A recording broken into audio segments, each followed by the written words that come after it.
debate is Giada Zampano, that I really thank to have accepted our invitation. And I don't want to take time, and I want to steal time from you. Giada, the floor is yours. Thank you.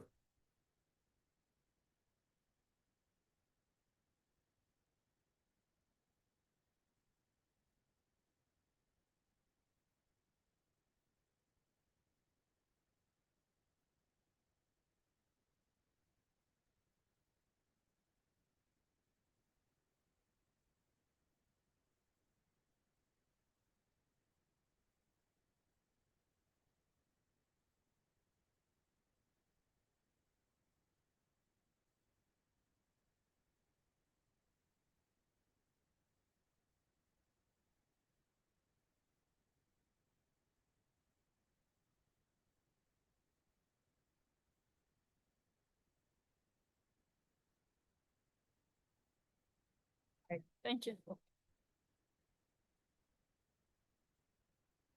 So good afternoon, everybody. As they said before, I will be moderating this conversation between Professor Eikenberry and the Ambassador Barricchio. They've both a long experience over the years. Professor Eikenberry as an expert and the author of various studies over the decades about the crisis of American liberalism, and Ambassador Barricchio as a diplomat with long experience in both in Europe and the United States. So I would like to start asking Professor Eikenberry to explain what we talk about when we refer to a crisis of American liberalism and the American model that all of us known and have been growing up having it as a reference. And if we can identify over the last few decades, which were the turning points in which this crisis of the American liberal order started? Well, first of all, it's great to be here, and thank you for coming out and in this beautiful room with the ambassador and with this great setting for a conversation about the United States at this current moment. I do think we're at a historic moment. We're all watching the same spectacle. The United States, the most powerful country in the world, seems to be actively undermining and disassembling its own post-war international order. So I take the long view that we've had this long 80-year period after World War II where the United States has played an unusually active role, I think a positive role in building international order. We call it liberal international order, creating rules and institutions and partnerships tying Europe and the United States and Japan. It's been given various names, the Pax Americana, the trilateral world, the Western liberal order, the free world, it's been called. That world, I think, is at a kind of crisis point. Historically, there have been other moments, I think, that are also important. I think in the 1930s, the world that we've just been in for 80 years was very much the last great crisis when everything fell apart. When the world economy fell apart, the rise of fascism and totalitarianism, the rise of total war during World War II, the Holocaust, the dropping of the atomic bomb. So there have been these great moments in history where everything falls apart. And we're sort of at a moment like that. I don't think we're quite at the 1930s moment, but we really are at a point where in some sense, the old order has died or is in the process of giving way. A new order has yet to be imagined. And in many ways, your generation, the younger generation, over the next decades, that will have to build the next world order. And I hope you do a better job than my generation. But we're in this kind of interregnum period. Where we don't quite know where we are, but just a final couple points. It is a kind of 1930s period where you see a kind of deordering of the system. And in all these different areas, in security, in economics, in human rights, in environmental concerns. Things are becoming less orderly, less cooperative. And I don't quite know why that is. I'm sure we're going to talk about that today. But the other question I don't know for sure, and that is, where will the next great moment of, I'll call it liberal order building, come from? Who's going to do it? What country, what people, what ideas will there be out there to put the pieces back together? It's going to have to be comprehensive in that the deordering, I think, that we see today is in all these different areas.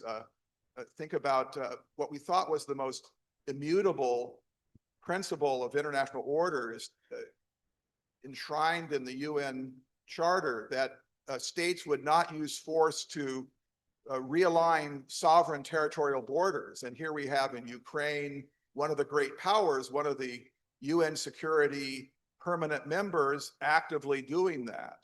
And other countries, including the United States, have done it in their own way, not quite as brazenly, but that is an example of a norm that has been at the cornerstone of the global order.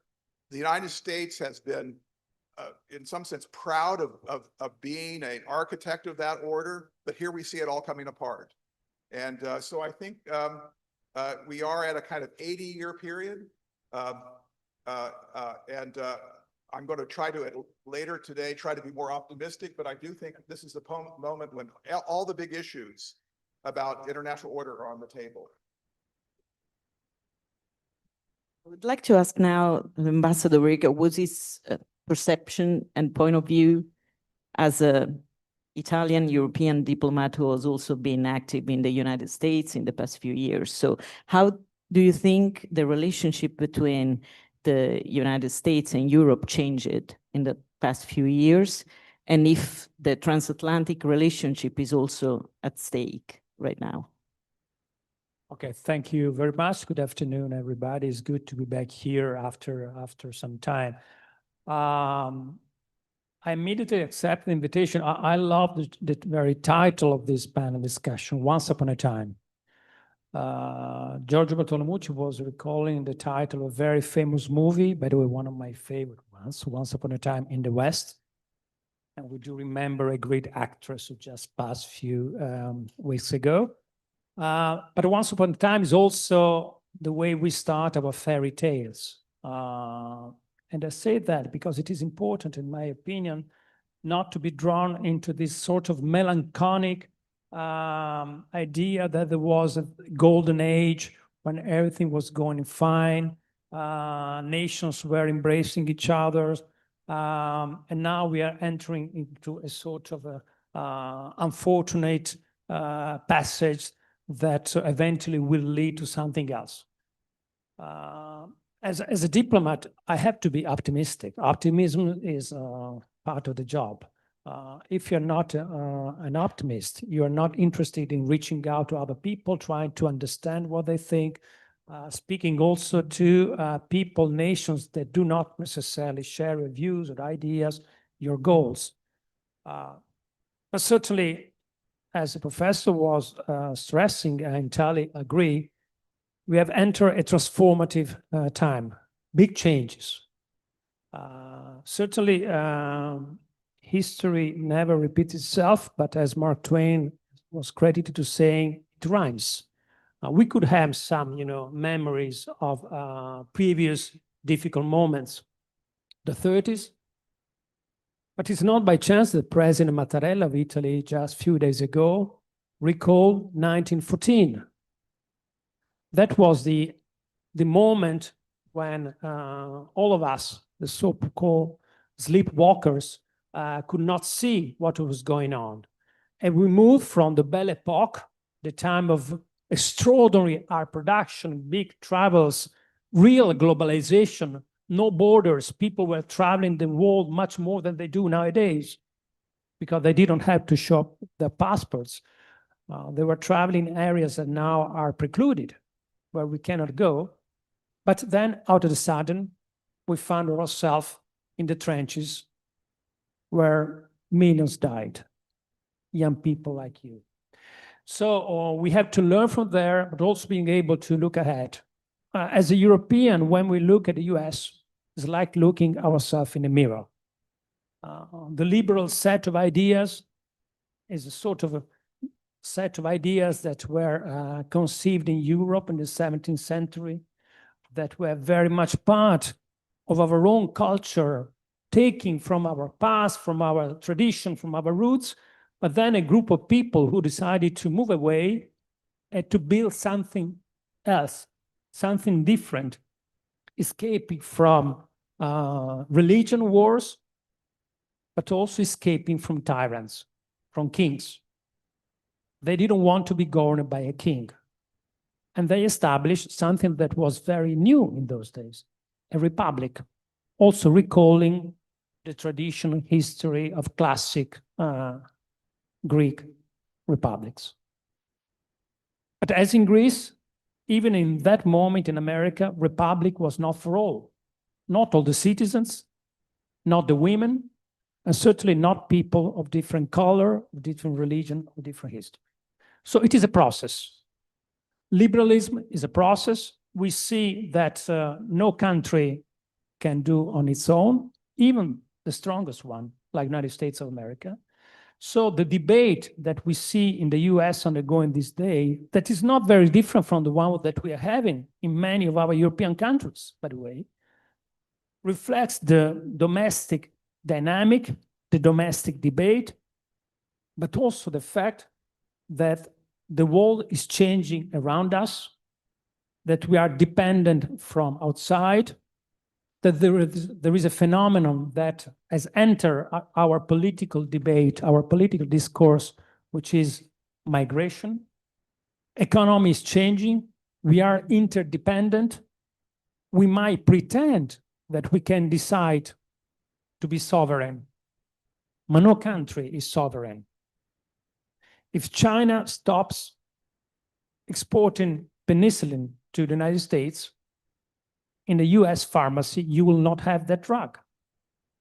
So we are all dependent from each other. And this is reflected into debate, into the discussion.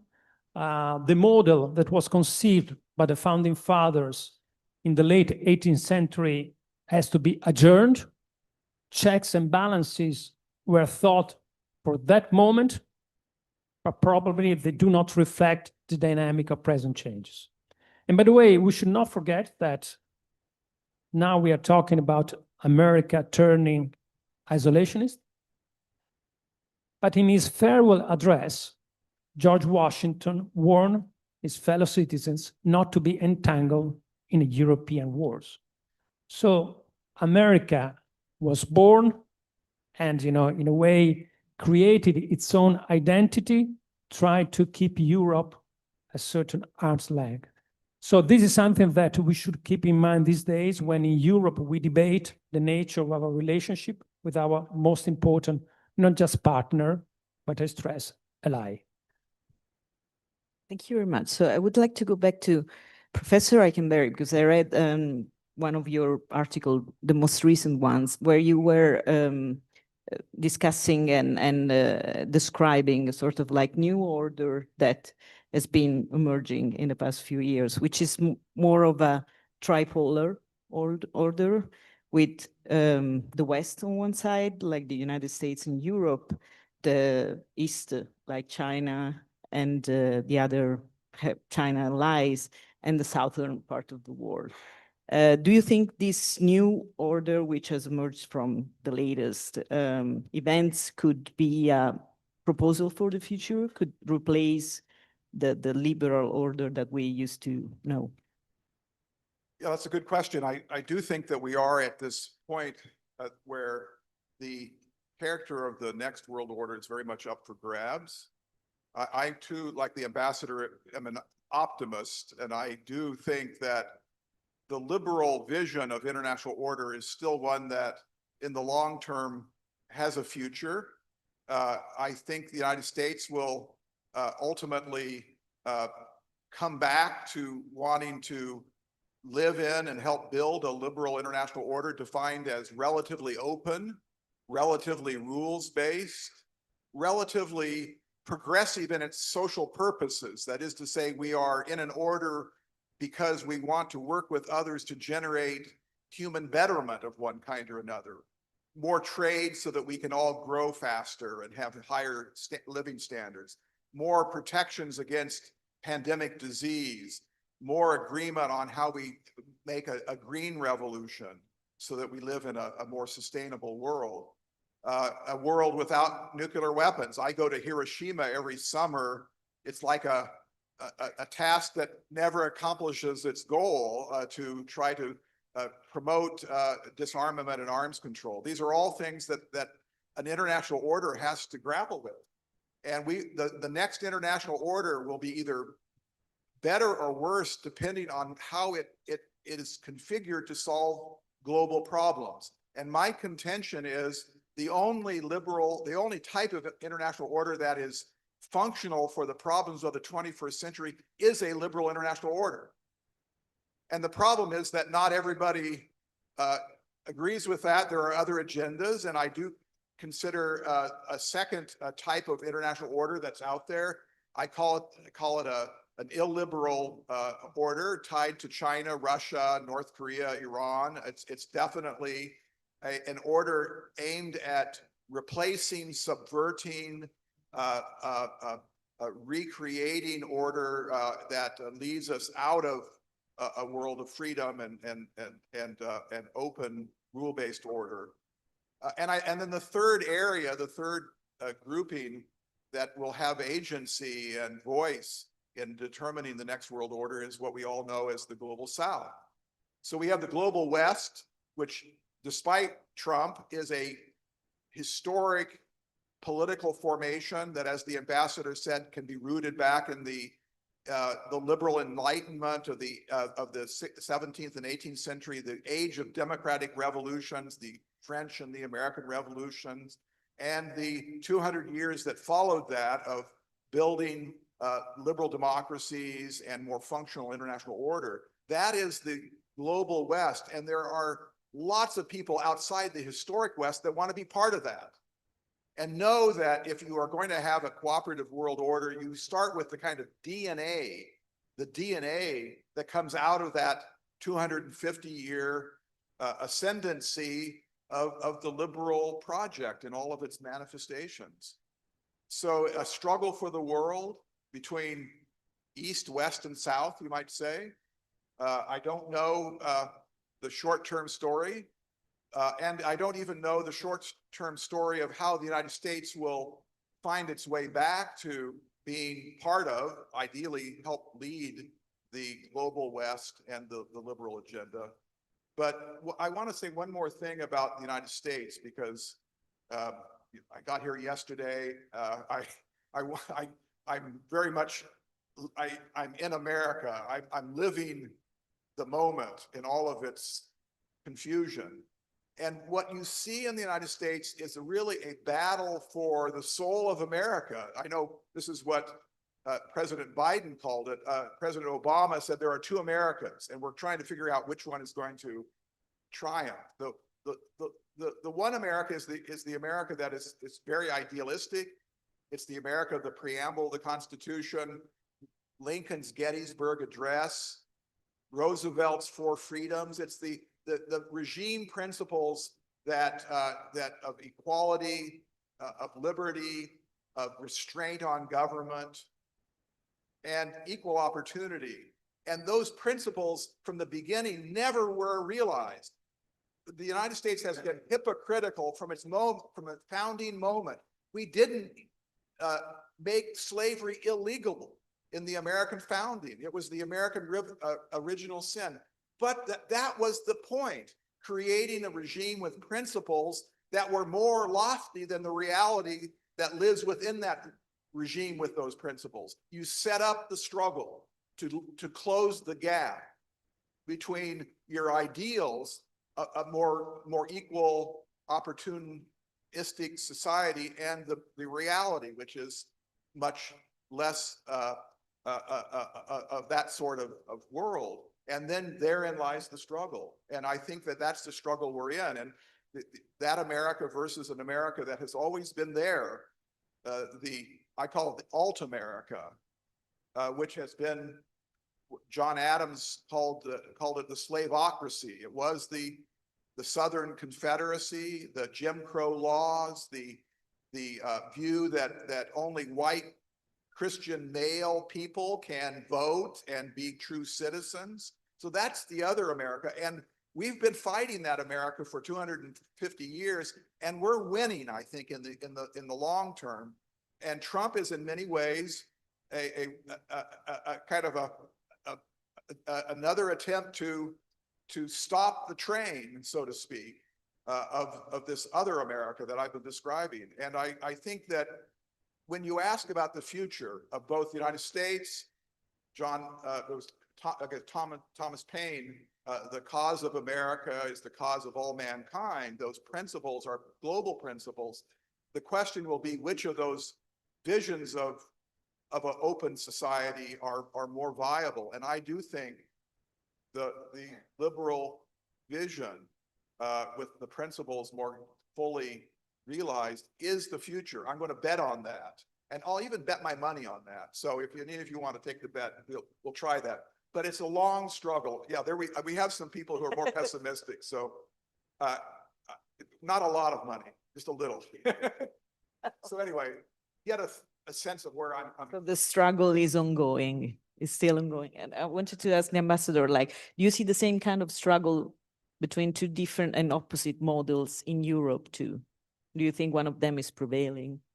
Yeah, liberalism, which is the title of our panel discussion today, is not a frozen set of principles. Walks, with us.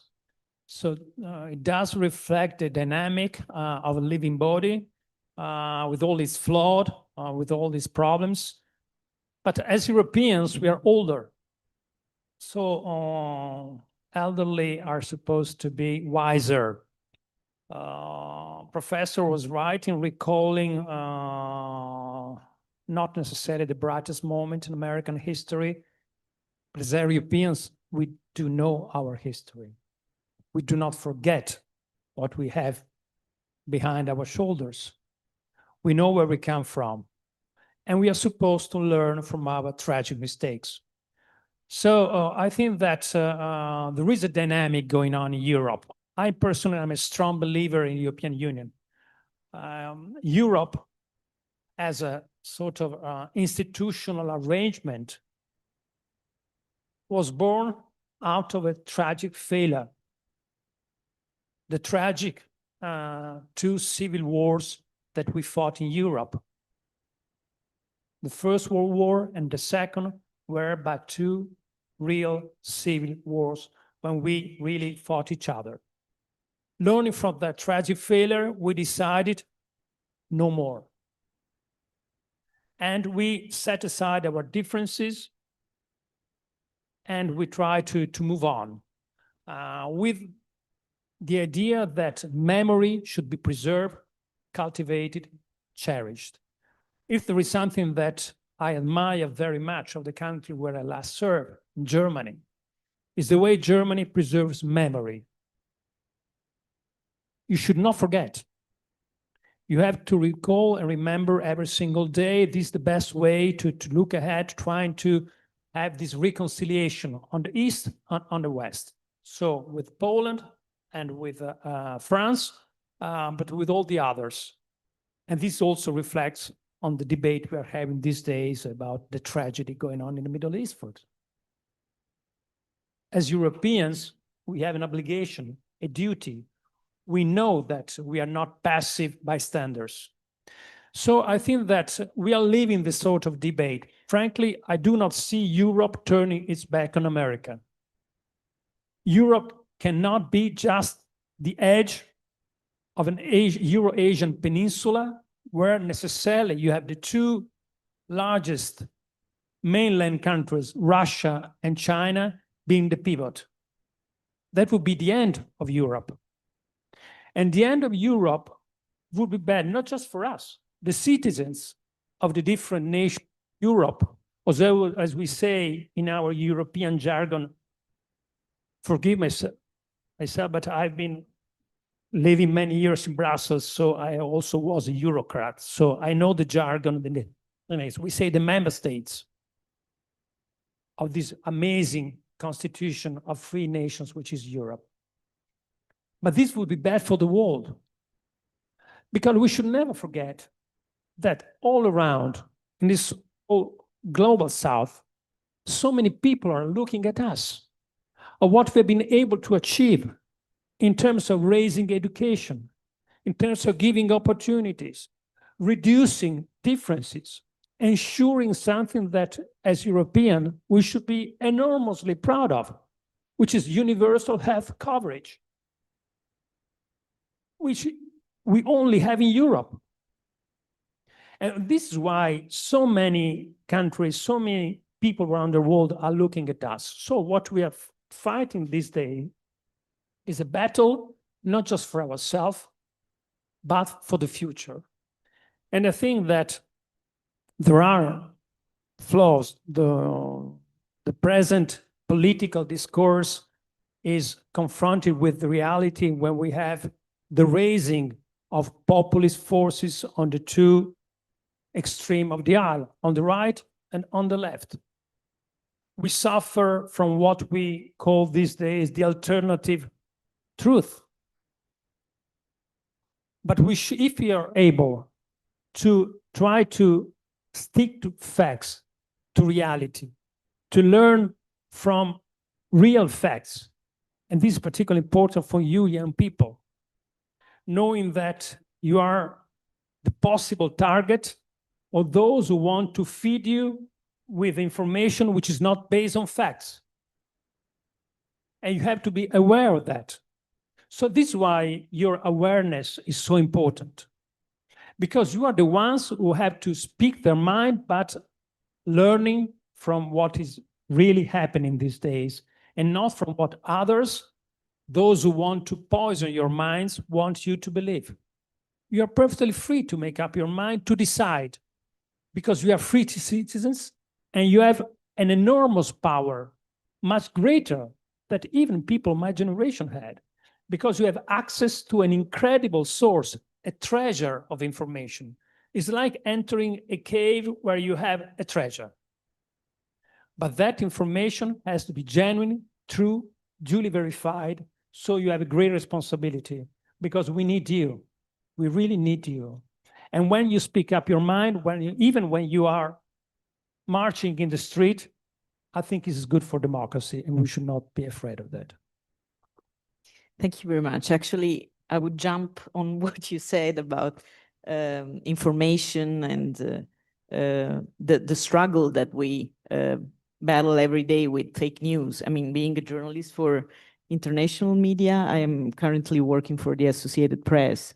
We've been in big troubles in trying to report news and to fight every day this alternative narrative of facts, and also in the relationship with the Trump administration, with the power. So I wanted to ask Professor Eikenberry, since he works and studies in one of the most ancient universities in Princeton, how he sees also the role of universities in this battle for, in this struggle for maintaining the basic and the fundamentals of the US Constitution, which is free speech.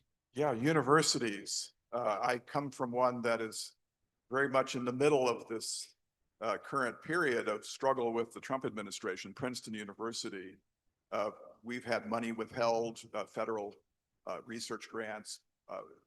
We're in the middle of lots of these struggles.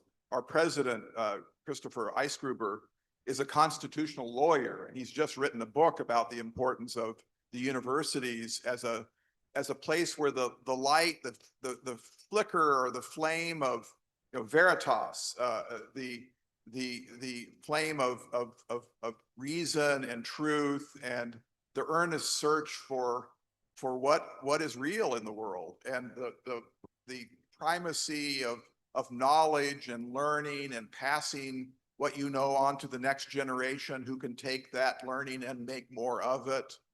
The sense that behind all of that endeavor, academic university endeavor, you are you are advancing the human prospect. Humans as a species, I spent a lot of time doing history and international relations. I don't think our generation or our 21st century or 20th century humans are any more enlightened or moral or better. We have our lesser angels and our greater angels on our shoulders, just as the ancient and early modern humans did. But we do know more. We've learned and developed ways to illuminate the phenomenological world. And so that's the project of universities. And if they lose it, then that core place where it's kept alive will be extinguished. I would say there's a broader kind of fortress of truth, and that's what we often call civil society. So universities are part of a larger grouping of society, both inside countries like Italy, the United States, other European countries, and civil society as a global or transnational phenomenon is where freedom of choice and autonomy of individual values are protected. And we know civil society is important. It was civil society that won the Cold War. It was the Helsinki movement, the Gdansk shipworkers, the Catholic Church that was tied to Poland.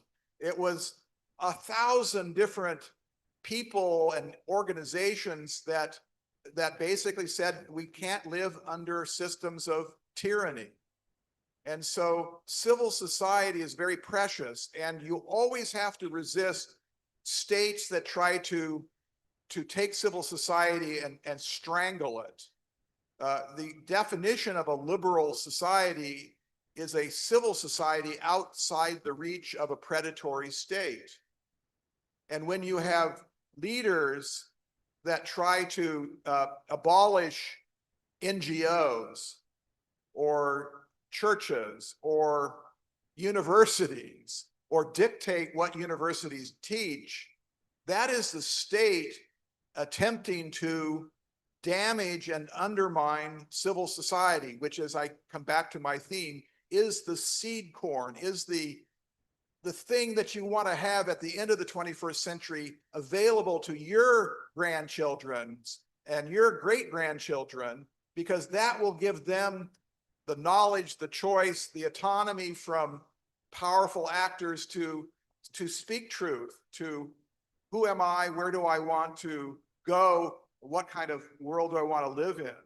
And that kind of freedom has to be protected. And the source of freedom is the ability to think without constraints by powerful states. So universities, it's a big struggle. Another theme of this panel today is we've been here before. History has a rich record of attacks on universities, on free speech and free inquiry, so we have earlier moments to look upon and to be inspired by how universities have protected their role in society. And so I think when I think of what will be the bulwark against the Trumpian move, and I mean that more generally than just Trump, but the kind of nationalist, populist authoritarianism. In the United States, it's the 3 C's. It's the Constitution, which also has 2 extra C's, courts and Congress, but that's one big C. Civil society, I've just been talking about that. And then the 3rd C is capitalism, quite frankly. Which is, in some sense, apart from the state. So I do think those are the great forces of history that can be rallied in the face of dark illiberalism. Thank you very much. If I can ask a final question, then maybe we can give some voice to our young public. Who do you see at the possible? I know it's hard to make predictions, but do you see possible actors for this future, new liberal order, that you can see someone that represent a promise for the future? Yeah, allow me a joke, because the professor was recalling the 3 C's of American history and culture. In Italy, we have the 3 F, food, fashion, and Ferrari. So we know something about this, but out of joke, first a point on university. I'm from Venice. I studied in Padua. And the hall where I discussed my thesis in international relations was named after Galileo Galilei, because Galilei was teaching in Padua. To say that Galilei was someone who really paid a heavy personal price on free mind, spirit, and on the quintessential importance of preserving science. Okay, so we should always recall from our history. When we speak about international order, this can be spelled out in different ways. The very conceptual birth of international order was after the so-called Westphalia peace treaties. So at the end of the 30-year war in Europe, 17th century. But that order was just a way of freezing nation states, leaving them the absolute authority and liberty and freedom prerogative to decide upon their own people. This is something that we should not try to replicate in the future. What we did more recently was to create a true international order that we call liberal international order, as Professor was calling, based on what is intended to really protect those who are the weakest component of our societies. And they are the rules, because fighting for rules means creating a level playing field where everybody, and when I say everybody, I say everybody, irrespective of color, of gender, of belief, is put on the same level playing field with the same opportunities. And this is something that is becoming under attack from other international actors who are trying to create different orders.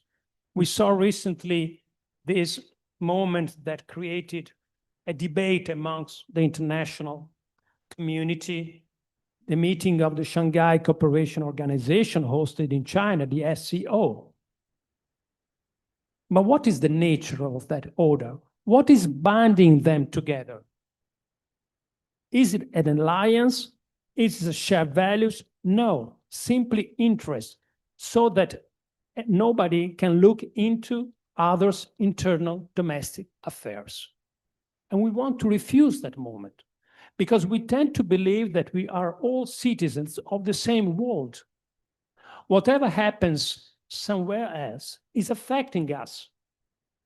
And this is true when we talk about the so-called global issues, first and foremost climate change, or the way people are treated, or the way rights are preserved and protected. This has been enshrined in the San Francisco Charter that eventually gave birth to the United Nations.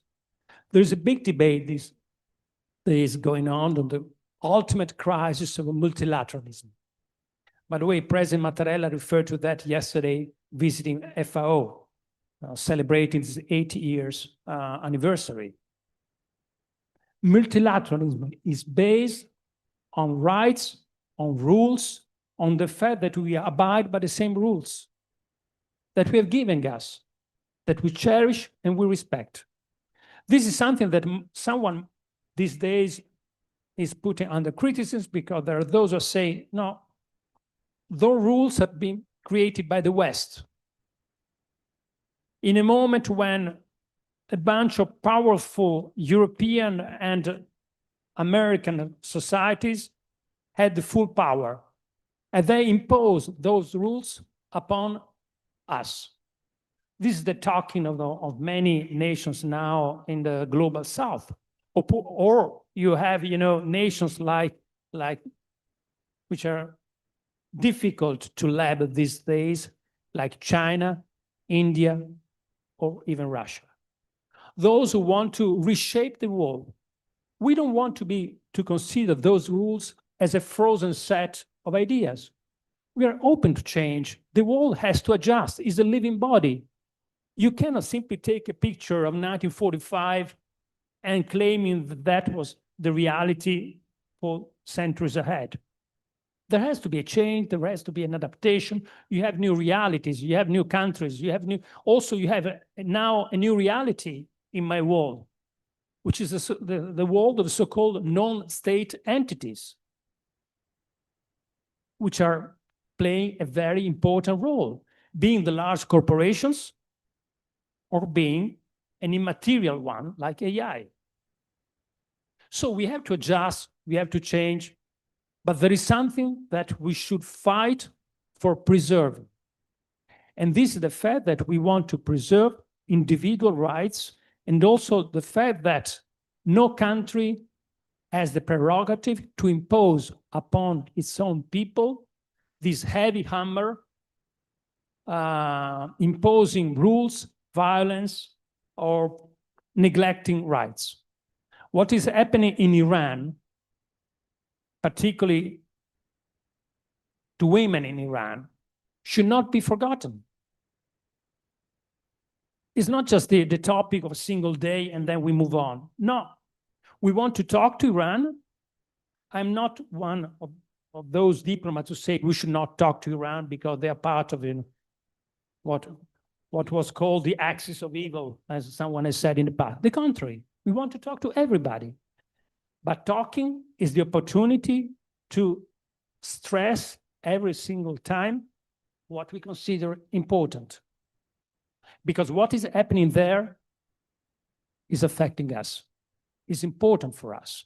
So I think that the idea that taking care of this global order is something that for us, the fortunate, and I stress, fortunate citizens of the free world, is something that we should always keep in mind and should drive the way we engage ourselves in a moment when we try to build something new, something different.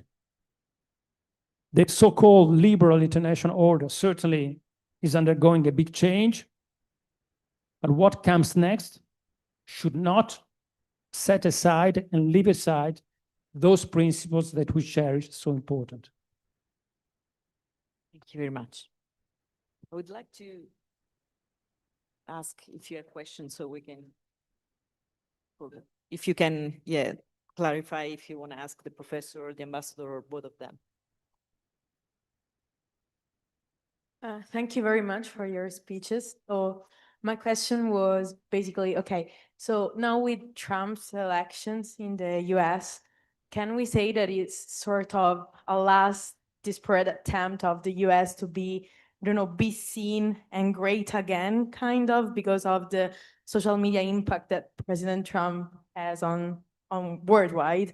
And also, can we connect this to the fact that it's a sort of, I don't know, failure of liberalism? Because as you said, liberalism is setting these goals that are unreachable, basically, and that's what brings the country to think bigger. But can we say that maybe setting these goals too high, kind of, you lose the path, the right path? So, and Trump's elections and the fact that he won is basically a proof of it. Thank you.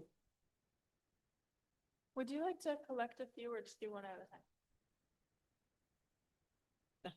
Hello, my name is Mikhail, and I want to ask how Europe should try to maintain liberal world order in the current circumstances, because what can be called the revisionist power who are acting against it is no longer just axis of evil of small authoritarian states. It's China, Russia, India, United States themselves, an increasing number of Western allies, Argentina, Paraguay, Hungary, Slovakia, Israel, and probably since few weeks ago, Japan. So it looks like we are just a couple of countries who are talking to themselves about the liberal world order. So how we should do it? Thank you.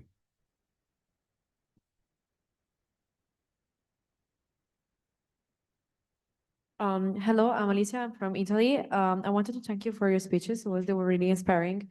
I wanted to ask, so I believe that when I think of liberalism, I always think of my mind it goes to economic liberalism. So the fact that people will want to have trades without the interference of governments.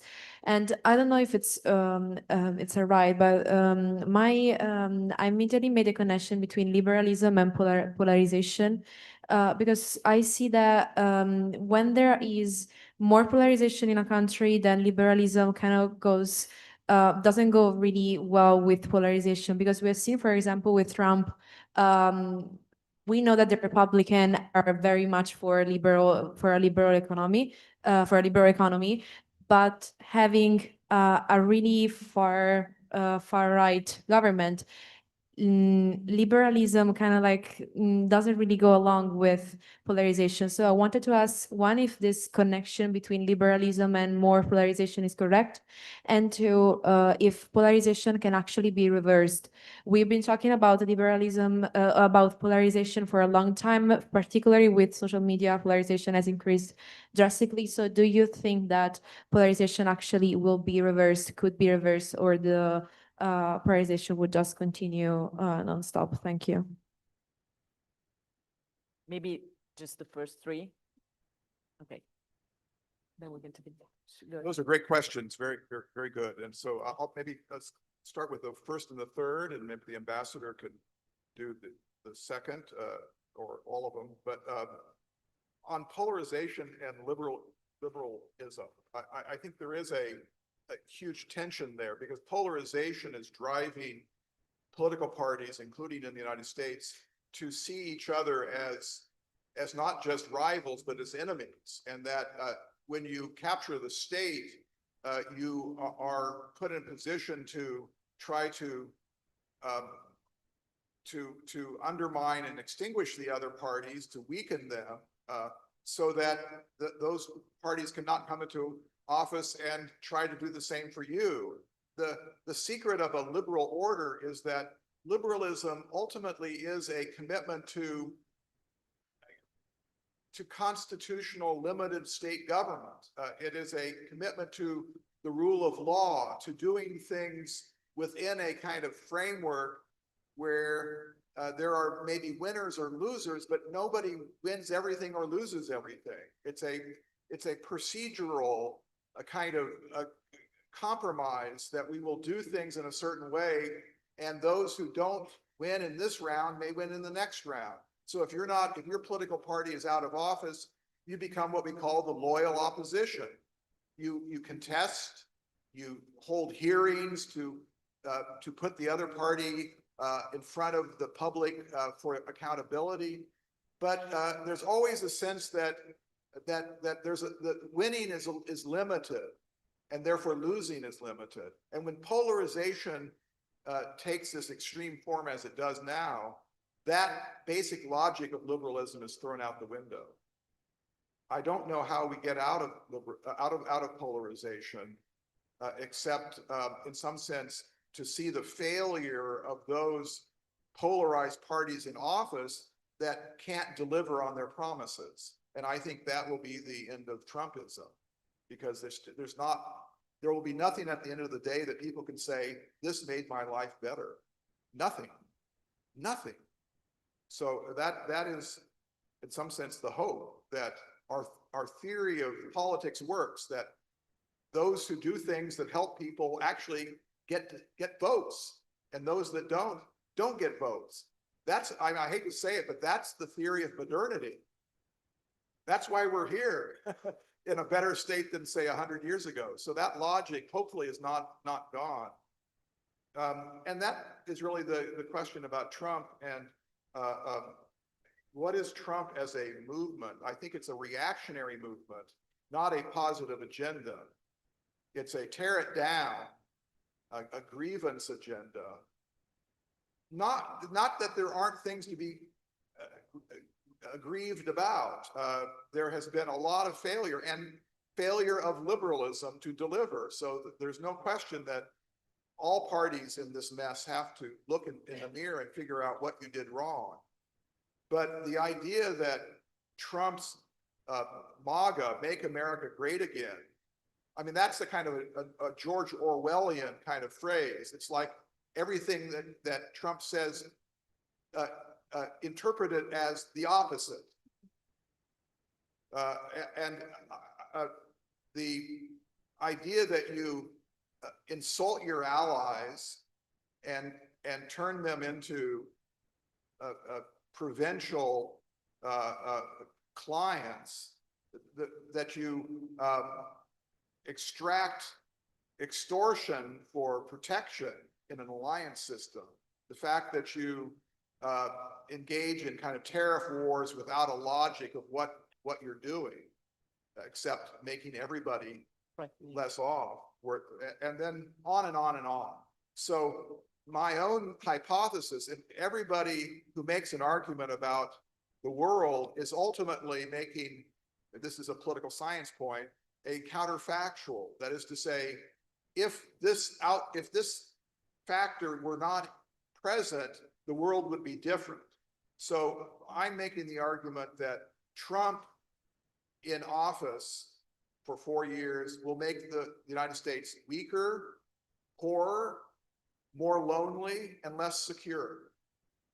And we can define what the metrics are for those. Poor is pretty easy. Weaker is not that difficult. And let's run the test. And I think we are running the test. So I think that what Trump is overturning is the brilliant insight that liberal democracy in the 20th century stumbled upon, in some sense by accident, that actually doing good and doing well go together, that you actually become more powerful when you restrain your power to make others more likely to want to work with you rather than work against you. It's like that is a kind of a slightly more subtle kind of view, and it's a self-interested view. It's a view that even Machiavelli, I know we're in the land of Machiavelli, and I teach Machiavelli every year, and I'm so excited when I teach The Prince to my students because they love it. But he was a great Republican, by the way. But in any case, self-interest does not necessarily lead to coercion and the search for domination. It can lead to, for enlightened understandings of self-interest, restraint that then create greater realms of legitimacy and consensual cooperation with others that get you down the road to be richer, safer, and more secure. So we are in the middle of a kind of world historical test of which of those theories really is right. Okay. Yeah, how to preserve our principles, ideas, our model. If I may draw an analogy from the economy, it's like coming up with a product. There's a good market, has a wide net of loyal customers, but then you have something new on the market. So you are confronted with a very tough competition. And you have to make sure that your product stays and remain competitive. So it is our responsibility to make sure that the best way to preserve what we deem so important is that we are able to have access and to win the battle for what Abraham Lincoln used to call the public sentiment. Because we don't want our principles that also care about minorities, for example, are considered, as Ted Kennedy used to say, ideas just for a minority. We want to be the majority. This has to be true in our own countries, but also globally, because there are new countries now, or even old countries, even in Europe, where you have new set of ideas that are putting pressure on what we consider important.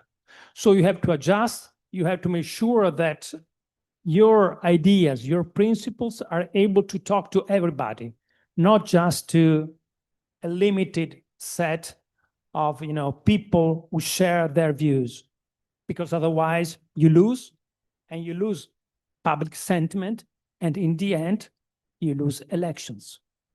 So you're not able to reserve and look into the future and to make sure that you're active and you stay effective. It's a very competitive world for products and for ideas. And then connecting to the other question, I have a personal memory. I've been fortunate because of my experience, because of my age, to live through the moment, the exciting moment of the apogee of globalization. I was in Budapest in '89, where the first brick of the wall was eventually taken out, and then over the summer, and then in October, you arrived to, in November, the fall of the Berlin Wall. And then that decade, with great hope, great expectations, the end of history, the idea that based on economic assessment, the very perspective of China's joining the WTO might set in motion a process of international cooperation. And then eventually China joined in 2001. But 2001 is also the year of 9/11. So the big change, the world changes. And we started with what has been labeled as the war of choice, not out of necessity, the great crisis in the greater Middle East, and then the great disillusionment with China.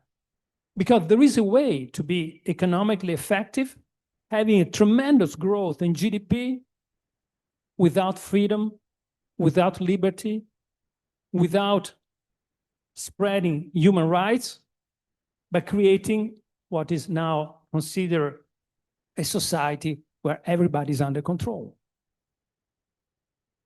And we have to face the competition with China. And that competition is not just about the economy of our markets, of our products, the burden of our experts, and expert means jobs, possibility for families to give opportunities to their children.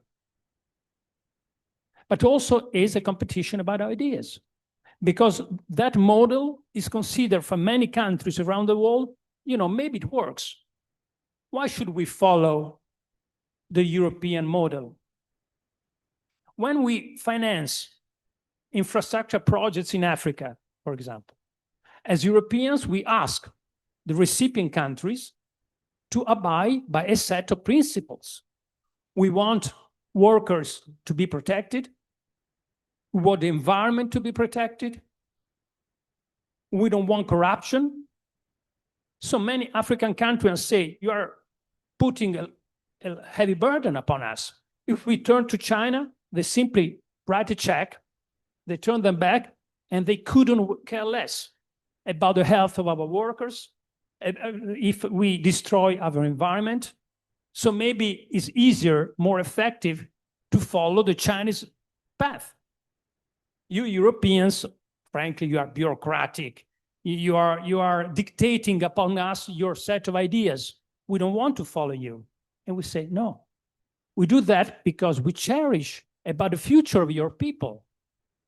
We don't want you to destroy your environment, forcing young people to migrate, instead of creating opportunities there for themselves, for their family, to have a possibility to be the main factor of growth for the place where they have their ancestors, in simply being forced to be, low-paid workers somewhere else in the world.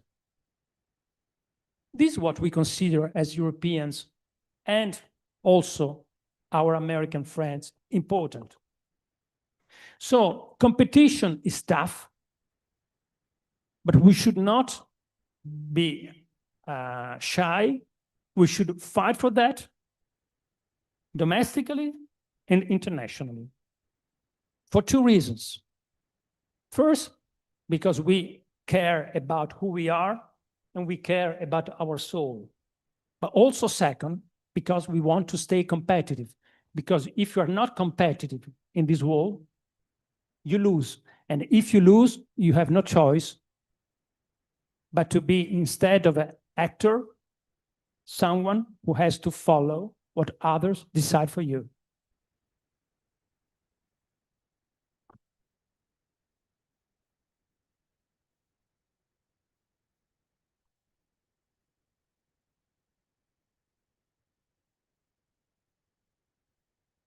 Hi, I'm Aurora. I'm Italian. I have a question. So, since you were talking about the importance of a liberal international order, and you mentioned also the importance of education and universities, what do you think about Trump's administration battle against international students? So, shouldn't we build a global and comparative international society instead of just closing borders to foreign cultures? And we can regret this in the future, I think. Thank you.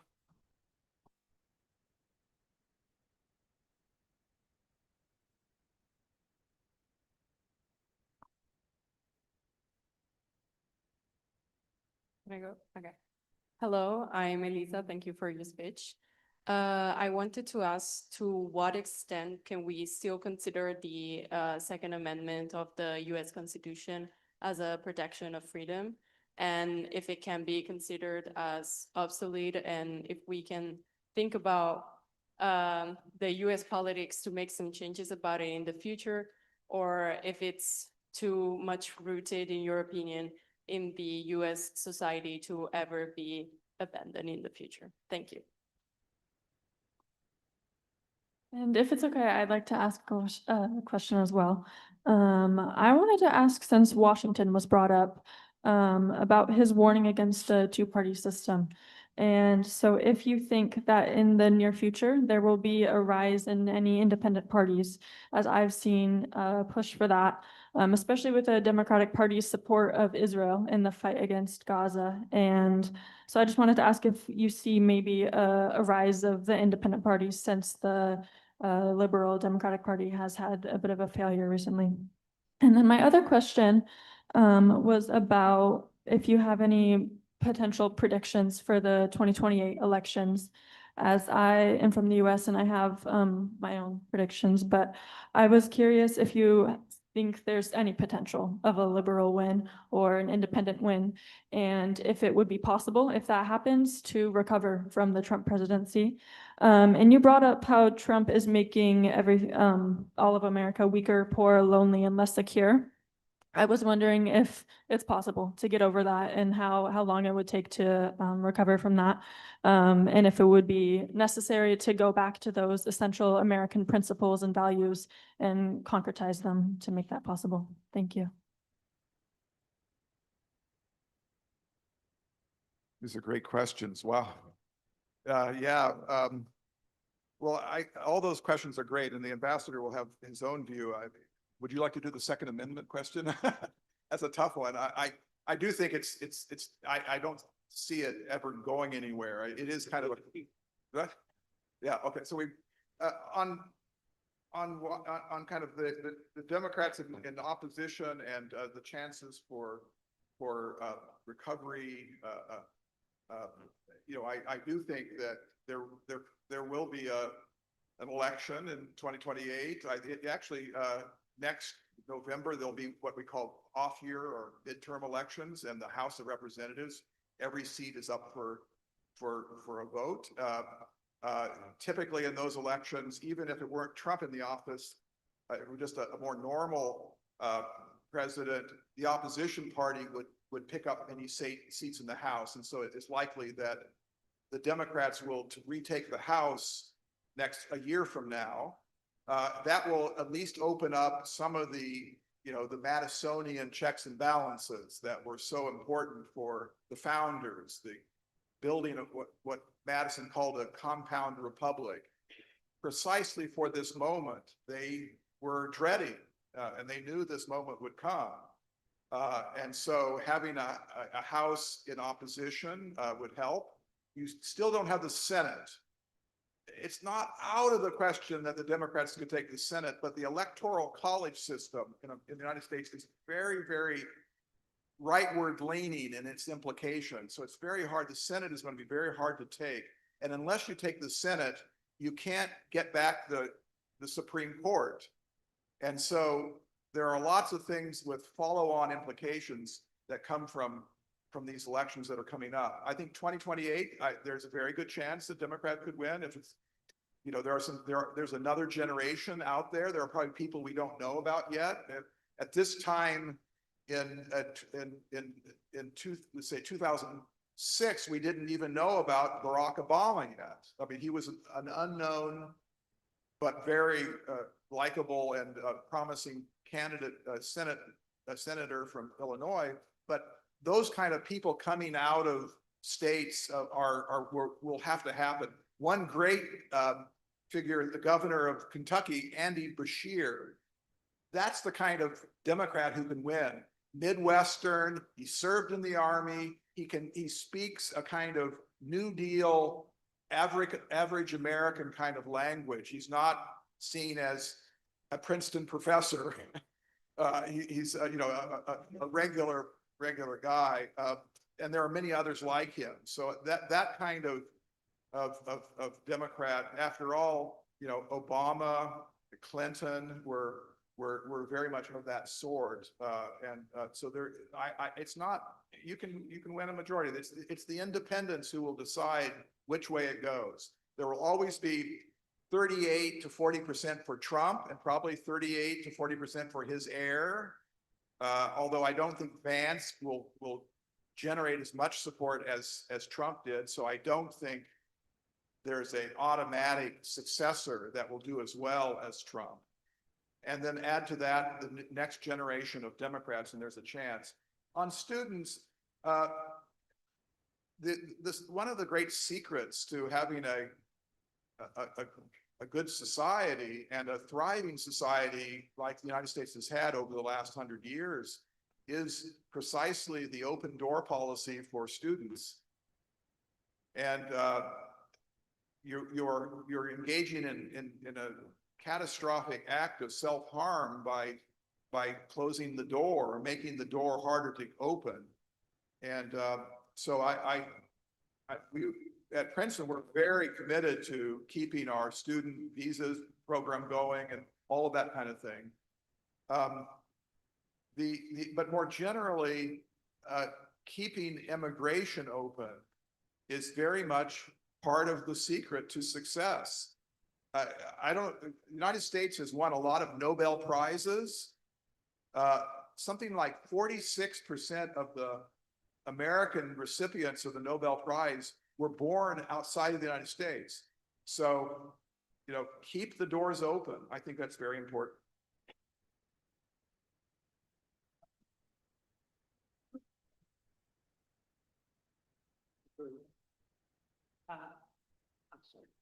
Of course, I would refrain from forecasting the outcome of next election, but what I can say, because this is on record, in 2016, in my report, I put on paper before elections the correct result of the elections. So, in a way, that was not very common in those days to anticipate the outcome of those elections. On universities, I have a sort of conflict of interest here, because what I think is that I see these, you know, restrictions in opportunities for foreign students to be admitted to American universities. As a European, I might be saying it's good. This is a great opportunity for the excellent European universities. Okay. By the way, we invented a university. And we did so in Italy, by the way. So being able to attract the best and the brightest is a great opportunity for us.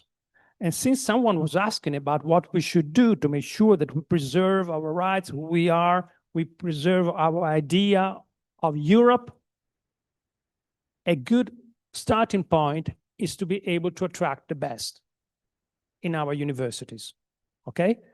By the way, I concur entirely with the professor. I think is a terrible mistake. Terrible mistake. But and then, you know, on the two-party system, nothing is there to stay forever. We've seen this in Europe. Big changes in the way political representation is organized. I speak for my own country. There's been a tremendous change in the political landscape. All traditional parties, early 20th century political parties in Italy are no longer there. The oldest party in the Italian parliament is the League, what was the Northern League. In Germany, they managed to preserve their regional parties. In France, we see these days, it's difficult to even recall the names of different parties. So there is no reason why this should not happen in the US. So far, this didn't work out. You know that any idea of creating an independent party, an independent candidate to the presidential elections always failed? Who knows? It depends. And then the economy. Certainly, the economy is key. As I was saying earlier on, if you want to be competitive, you have to start from the economy. You have to make sure that you are able to have the control of new technologies. Technologies are absolutely crucial also to preserve democracy. Because if we don't have our full control of transformative technologies, we should be forced to rely upon countries who could weaponize technologies. They could weaponize even food, as we have heard yesterday in the debates in the FAO. Food is one of the most important weapons these days, okay? And the same for technology. So this one, we have to stay strong, we have to invest, we have to be able that we are in the forefront of innovation. Innovation of ideas, but also innovation of technologies. This is a true democratic emergency. Okay? The fact that non-democratic countries are investing, not by chance, so much on technologies. For them, it's easier, okay? Because they're not forced to invest in preserving education, health, because they couldn't care less, okay? So they invest in technologies. We have to invest in technology while at the same time preserving the very essence of our democracies. And the same goes for a topic that we haven't touched, but maybe is the moment to touch upon this, because this is a talk of the town. Defense. Investing in defense is crucial for two reasons. To protect our democracies, and also because, as it has always been the case in history, always, this is an area where you have the most important technological advance that reverberate through dual use also in civil applications. So this is important.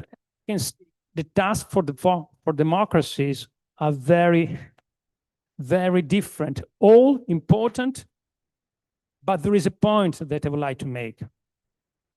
When our foes was to drag ourselves into this obsession with defense, they do it because they want to destroy from within our societies. This is what Putin is trying to do. Putin sits on top of a failed economy. The only area of economy where Russia is absolutely competitive is defense. Okay? So he's investing on this, and he wants us to follow that example. We are not naive. Use not diplomatic word. We are not stupid. We invest in defense, but we act all the other very important areas of our society. This is what makes democracies different. And this is what also makes is so important for us to keep our societies together and to avoid the polarization that we were talking about, because polarization is a poison that is, eventually killing our democracies.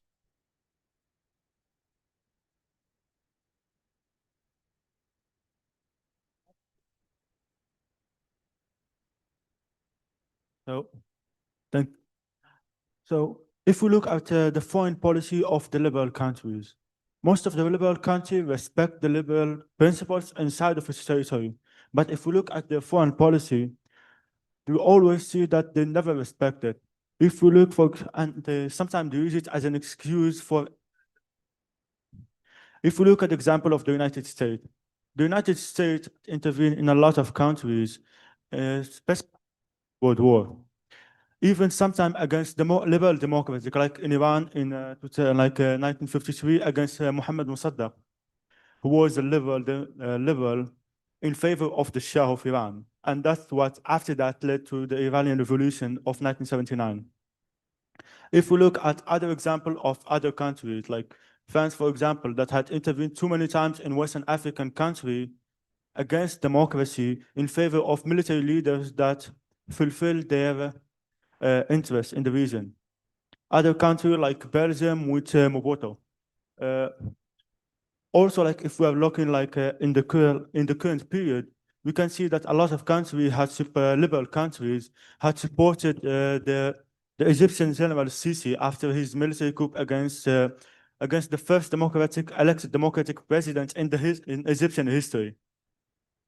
Like the United States, like for example, France, in exchange of a weapon deal of the Rafale plans, they give legitimacy to Sisi and other cases like that. So what do you think about the foreign policy of liberal countries, and how can they respect their liberal principle even outside of their territory?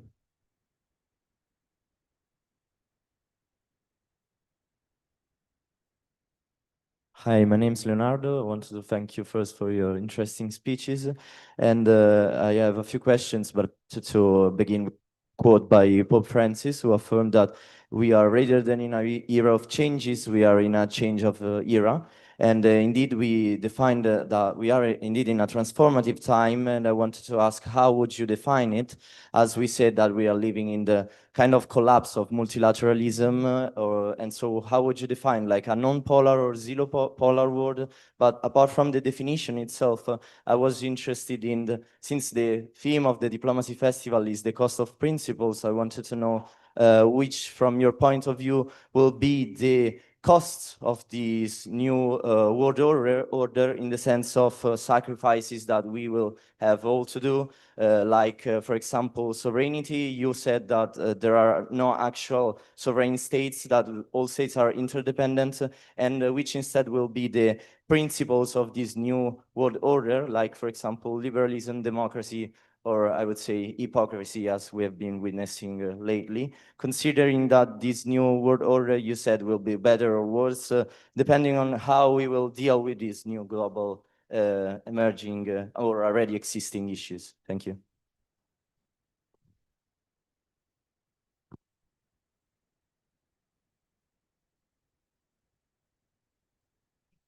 Oh, does it work? Yeah. Good afternoon. My name is Emanuele and I come from Italy.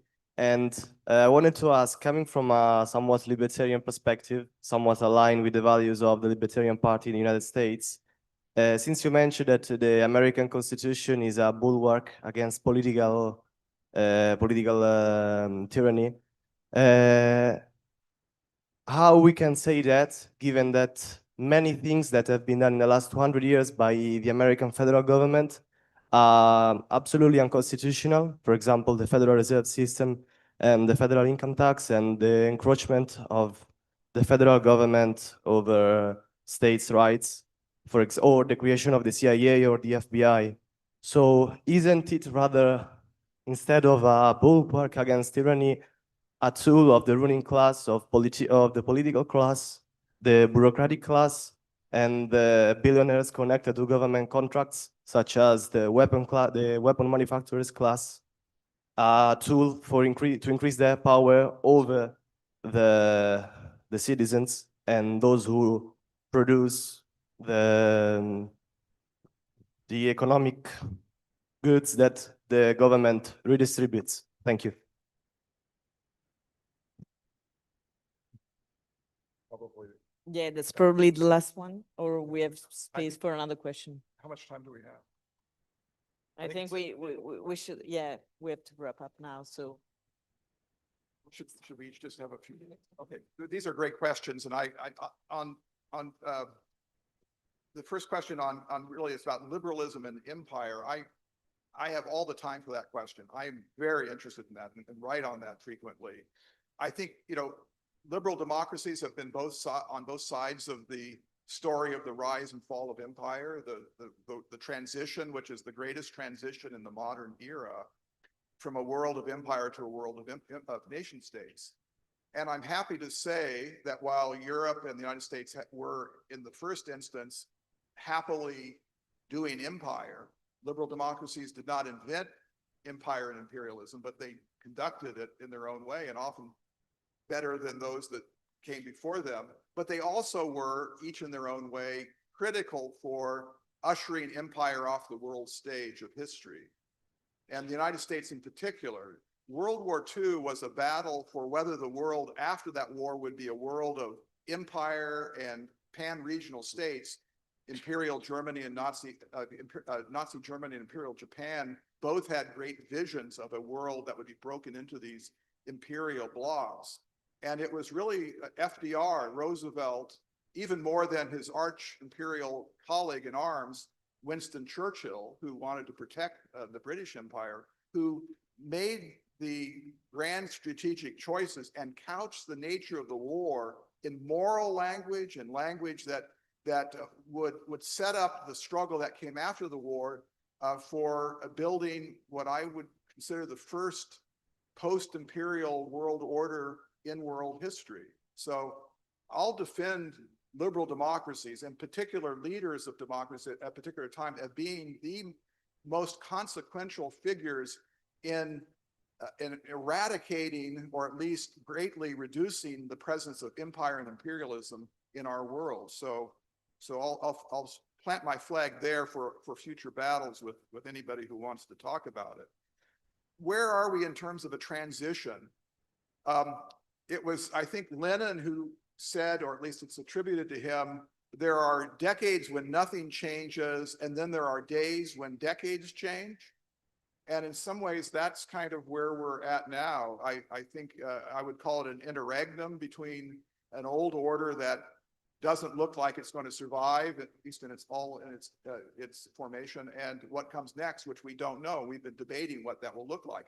And I would want to put on the table that the next world order will be, at its core, some kind of rump liberal order where liberal democracies come back together in what I would hope would occur, which is a security and trade group that recreates the coalitions that were built after World War II in the shadow of the Cold War. But we don't know. And what are the principles? This is the cost of principles.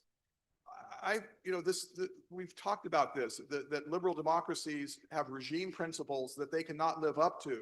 And the gap that they create, which generates what we call hypocrisy, is a feature, not a bug.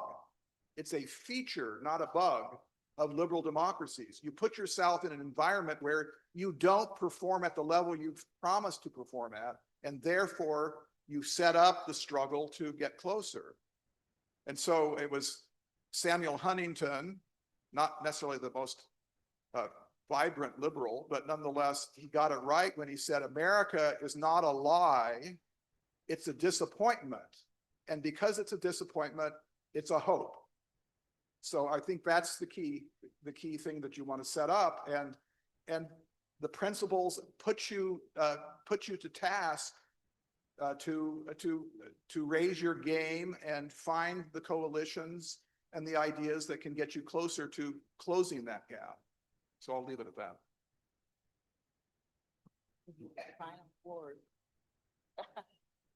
I don't know whether this is going to be the final word, because since we started recalling once upon a time, the end will be to be continued, of course.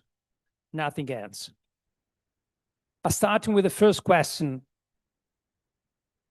there is a war which is quintessentially connected to who we are and what we are as Western democracies, which is hypocrisy. We have been hypocritical in the not always recalling all our mistakes. You drew a list of events from the 50s.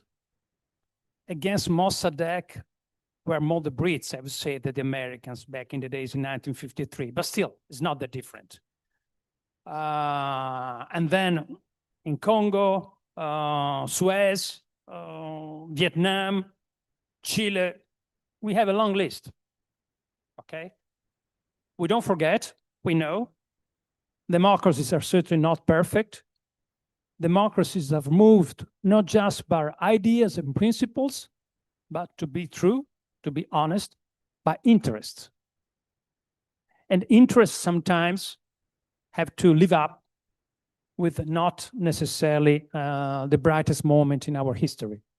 This is part of the game. But this analysis, which is history and is not disputed these days, we should not detract ourselves to the main goal, which is to make sure that what we cherish important is preserved and, you know, also pass on to future generation. And also this, knowing that principles have to be defended, but this comes to a cost. There are always costs. As our American friends say, there are no free lunches. There are no free lunches, believe me. You have to pay a price. Sometimes an economic price, sometimes the price that has to do with your own consciousness, with your own soul, with your own mind. You have to balance all the different ideas. There was a previous discussion earlier on the topic that I consider very important, which is the precautionary principle, for example. Always important.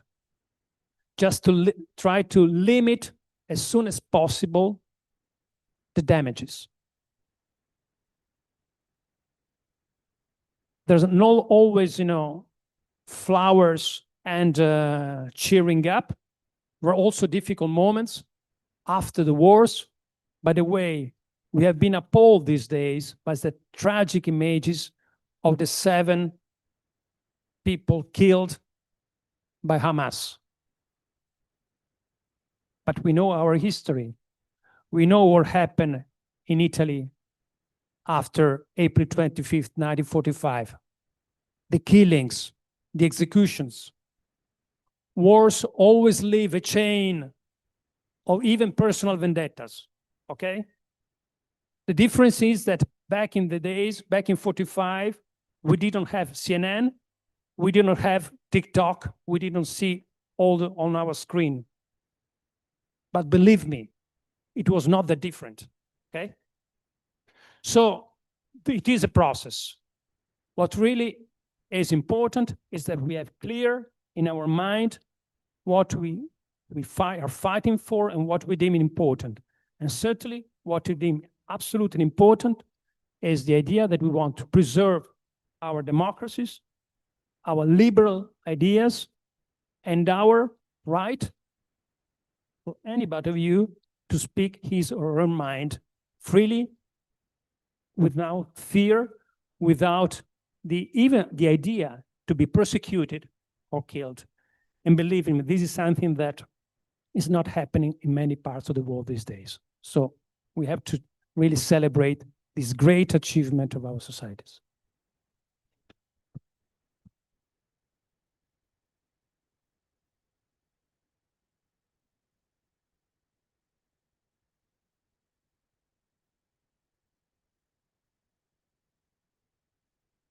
Grazie a tutti e alla prossima.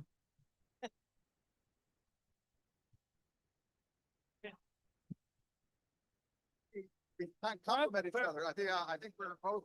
With reference to Sam Huntington, there was also some competition between Princeton and, Chicago. Yes. I know.